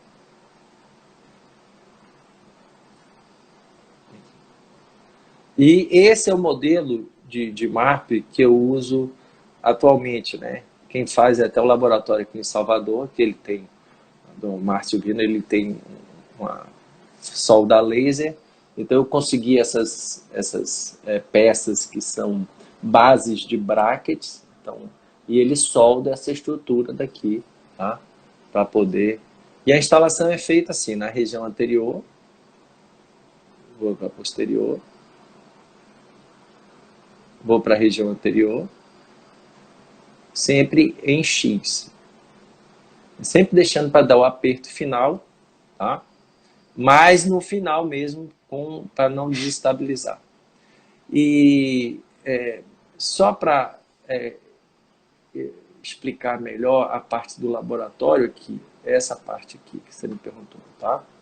Para a gente finalizar depois com as perguntas.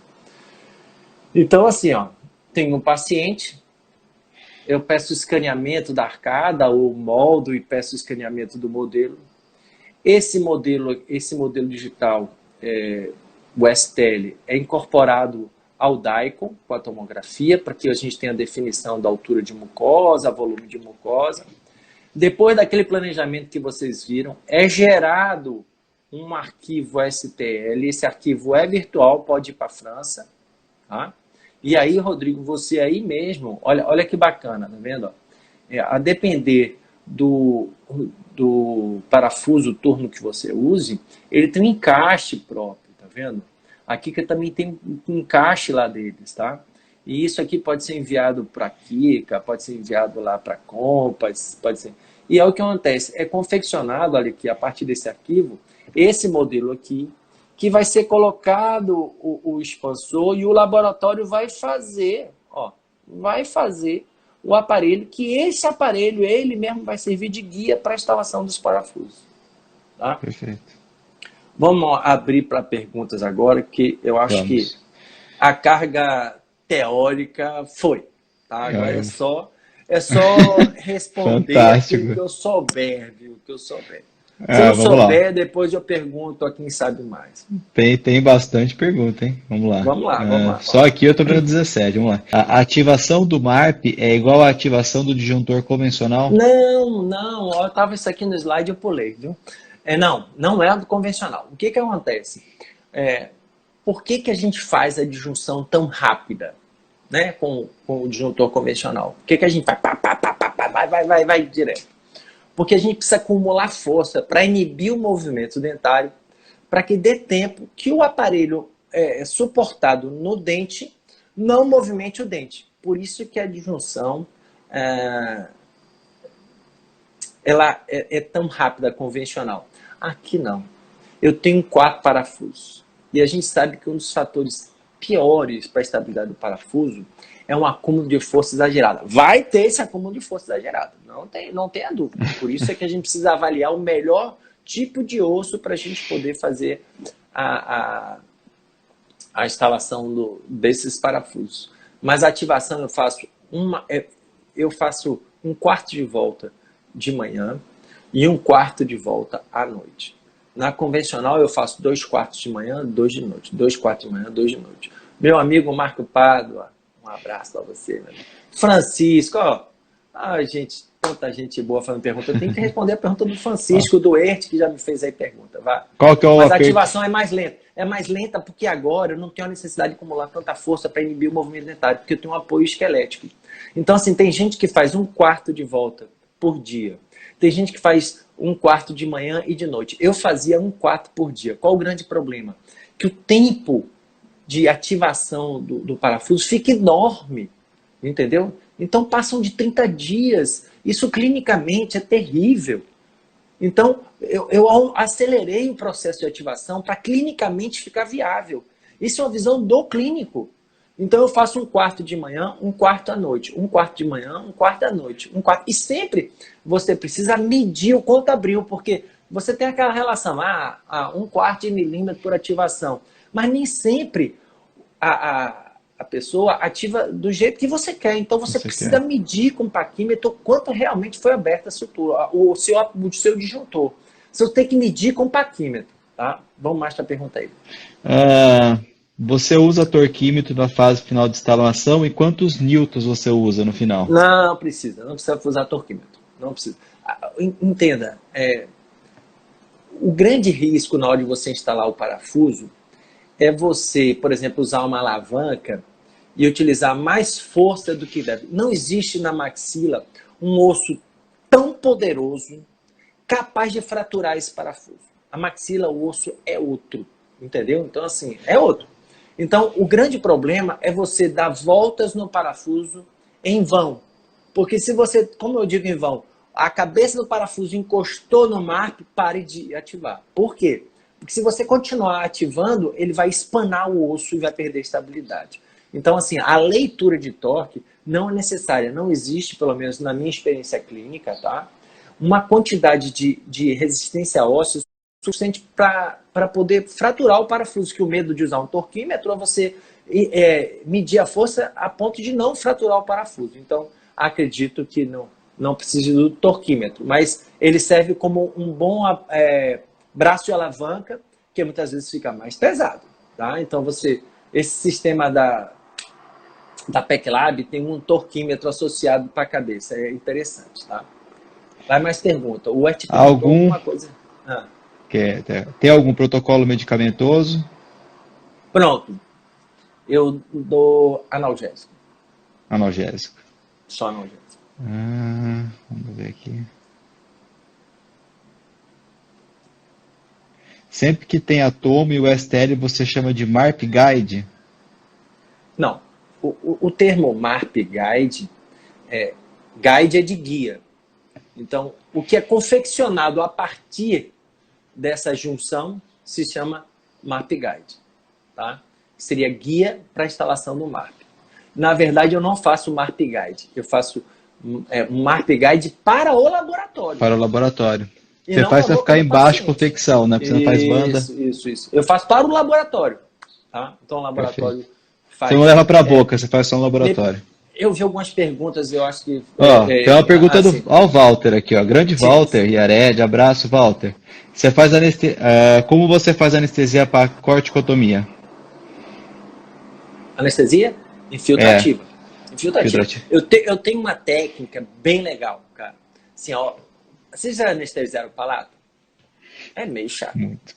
Por quê? Porque quanto mais densa a mucosa, o que incomoda no paciente é a pressão. na hora da anestesia. Então, a primeira anestesia incomoda. Aí, o que eu faço? Eu dobro um pouquinho a agulha e vou anestesiando. A partir daquele ponto que está anestesiado, eu vou anestesiando e vou anestesiando. Então, assim, eu vejo o halo de isquemia e vou chegando próximo do halo de isquemia e vou anestesiando o pronto, ao longo de toda a sutura mediana palatina. Tá? Sabe o que eu tenho feito, Vilela? Sim, Eu sim. tenho para fazer, quando eu vou trabalhar em Palatina, eu faço hoje, via de regra, pode ser MARP, pode ser cirurgia de tração de canino, qualquer paciente que eu vou fazer Palatina, eu faço bloqueio palatino dos dois lados. Eu dou uma gota de Pronto. anestésico de cada lado, bloqueio, depois que eu bloqueio, eu complemento, e aí eu vou complementando a sutura. Aí o paciente sente menos. Eu tenho feito isso, principalmente para tração de canino, que a gente faz bastante, tenho feito bloqueio do Pronto. palatino. Pode ser uma boa opção, viu? E isso é bom, porque você é implantodontista, talvez tenha mais habilidade, mais segurança para fazer bloqueio de palatino. Legal, bacana. Eu bloqueio, o paciente fica tranquilo, diminui o sangramento, a hora que você vai fazer não sangra nada. Retratamento do paciente com dentes. Essa região, na verdade, ela sangra, pelo menos para isso, sangra muito pouco, Sangra porque pouco, né? são punções. Teve uma pessoa que perguntou em relação ao braço de alavanca para usar o torquímetro, para dar menos báscula. Eu não acredito nisso. Eu acredito que quando você usa um braço de alavanca, a tendência de você ter báscula é maior. Entendeu? Então é maior. E eu, quando uso uma chave manual, praticamente a mão não sai do lugar. Então eu tenho mais controle. Eu só uso o torquímetro quando eu vejo que está dando um torque além do que é confortável para eu fazer a instalação. Acontece isso, eu estou fazendo manualmente e aí está desconfortável fazer a instalação. Aí eu uso a chave do torquímetro. Nos casos que você não conseguiu abrir a RAF e fez posterior Corte, perfuração, perfuração, você remove e fez posterior, faz a reinstalação. Sim, acho que é isso que perguntaram aqui. Foi no caso que aconteceu. Não abriu, eu tiro o aparelho. O que acontece? Todo aquele movimento dentário volta. Você não joga o aparelho fora. Não joga. Você vai usar ele novamente. Aí você faz a corticopulsão, depois de 2 a 3 meses, tá? Você tem que esperar os dentes retornarem, tá? Você ter saúde periodontal, né? Depois de 3 meses, você vem e faz a corticoperfuração e instala o mesmo aparelho. É isso que eu acho que me perguntaram. Tá, vamos ver se tem mais alguma aqui. Higienização. Como que é a higienização? Do mesmo jeito de qualquer aparelho Hirax. A higienização é bochecho, é escova, contando com Deus, é isso aí. Tem algum estudo de perfuração com disjunção tradicional? Peraí. Francisco, desculpa, deixa eu responder aqui o Francisco. Você não gosta de utilizar motor de implante para instalar os implantes do MARP, daí já programa o torque? Sim. Ô Franciscão, você sabe por quê? Não. Primeiro que eu gosto muito de sentir, tá? O torque que eu estou colocando manualmente. Quando você programa no motor e coloca, você não tem ideia, na verdade, de se eu tenho boa resistência ou não. Em tudo, até para os parafusos convencionais, ZC, buccal shelf, eu sempre utilizei a chave manual. Eu gosto muito de sentir a resistência que o osso está me dando, tá? Então, uma das coisas até que eu acho que as fábricas deviam ter seria um diâmetro de emergência. Por exemplo, o da PEC Lab só tem de 1.8. Eu acho que tinha que ter um 2.0. Por quê? Porque vai que eu coloco o parafuso e sinto que eu não tenho boa estabilidade, que está entrando fácil. Quando você está colocando no motor, você não tem essa sensibilidade. Então, deveria ter o que a gente chama de diâmetro de emergência. Então, eu não faço isso. Igual na ortognática. Exatamente.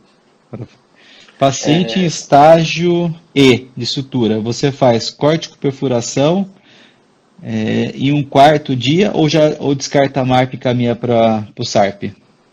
Eu provavelmente vou encaminhar para o SARP. Em estágio E. Estágio E, gente, quando você vê no Já estágio tá E, no você não tem dúvida. Mas o cara, negão, precisa estar assim, mas tudo é a relação paciente, né? Profissional. Se ele disser, não vou fazer cirurgia, eu quero que você tente, entenda, você vai tentar. Vai tentar. A chance de dar problema é grande. Entendeu? Mas você, assim, olha, eu quero tentar. Então, tá no estágio desfavorável. O que você não pode é você propor. Tá no estágio eu consigo. A relação do MARP sucesso com o planejamento digital aumenta, mas não é garantido.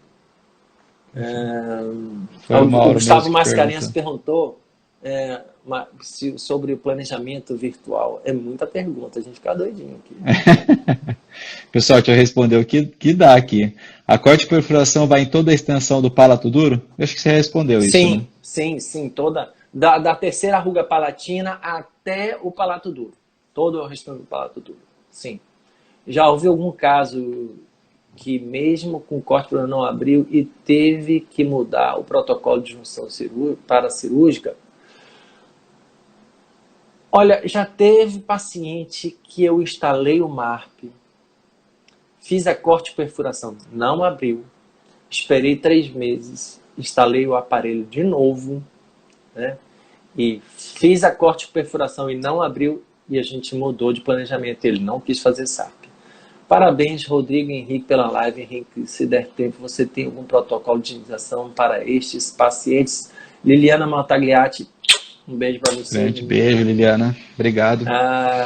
Que prazer ter você aqui, viu, menina? O protocolo é o mesmo, Liliana, que eu uso para os disjuntores de Hirax, tá? Com seringa, jogando água, higienização com escova. É o mesmo. A única diferença, Lili, sabe o que é? É que se eu observar que em volta do parafuso tem aquela mucosite, inflamação, eu peço para que ele coloque a Perioxidin Gel, que é gluconato de clorexidina a 0,2%, que ele tem bioadesivo. Então, assim, em volta dos parafusos eu peço para usar o Perioxidin Gel, que é muito bom. Mas o resto é escova, seringa, utilização de bochecho, limpe ao máximo, tá? Mas nunca com clorexidina perioxidin, bochecho com gluconato de clorexidina, sim, gel, tá? Gel.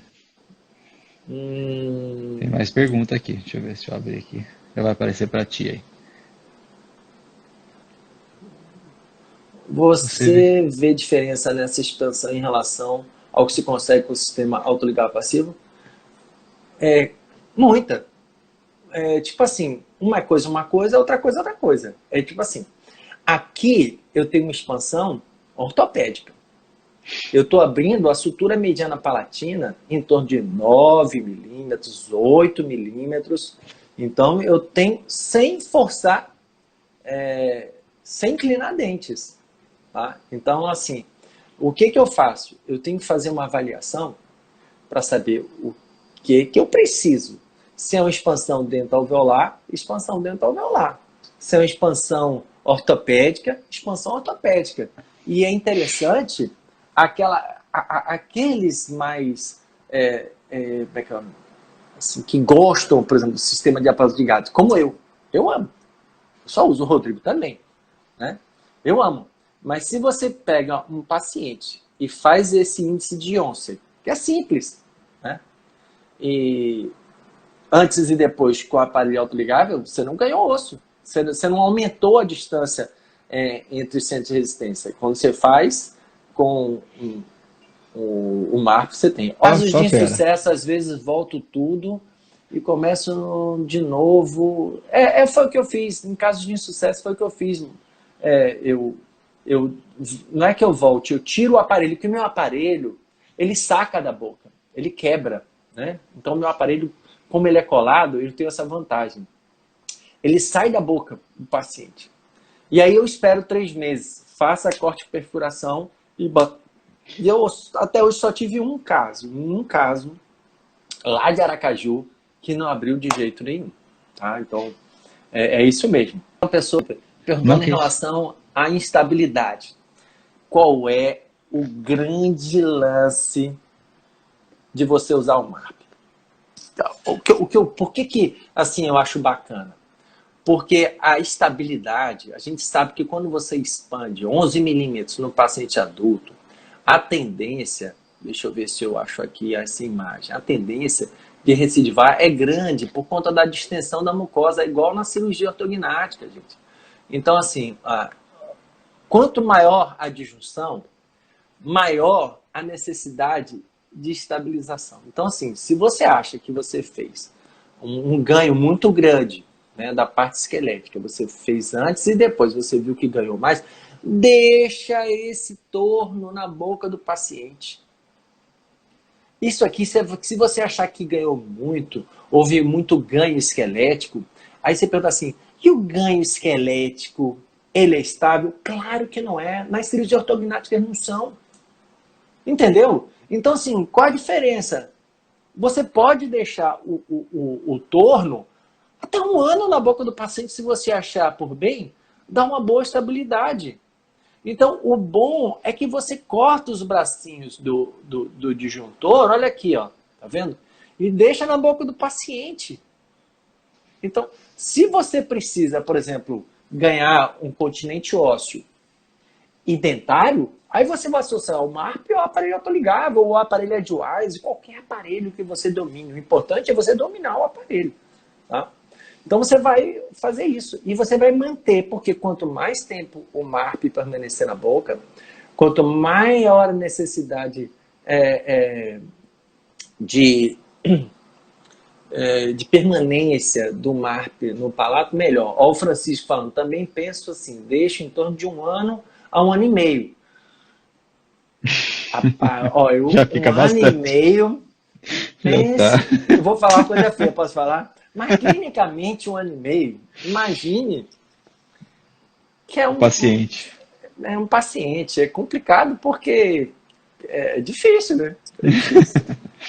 Ô Vilela, só para falar para todos que estão aqui, quem é de Portugal, assim, viu? Essa parte de confecção, tudo, tem um laboratório que tem solda laser, que tem tudo. Depois eles podem falar comigo, eu indico o laboratório para fazer. E se você permitir, eu já vou falar com o laboratório, eu vou depois conversar contigo para a gente poder fazer esse esquema do seu aparelho. E aí, quando eles forem pedir para o laboratório, eles vão pedir o aparelho MARP do professor Vilela. Pronto. Tá bem?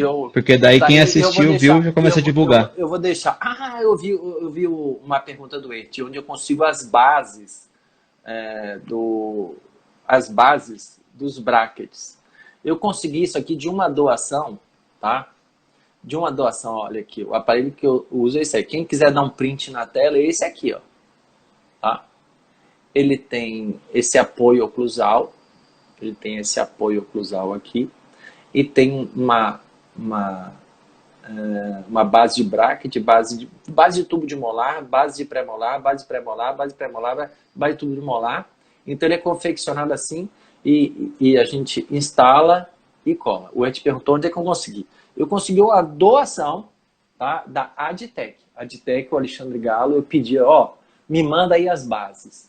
Então, a pergunta, eu lembrei que passou a pergunta do Ed. Viu? Queria agradecer a todos e agradecer especialmente a você, Vilela. Grande amigo. Grande abraço. Obrigado. Muito obrigado. Tchau, tchau. Tá bom, Walter. Um abraço. Tchau, galera. Abraço. Tchau.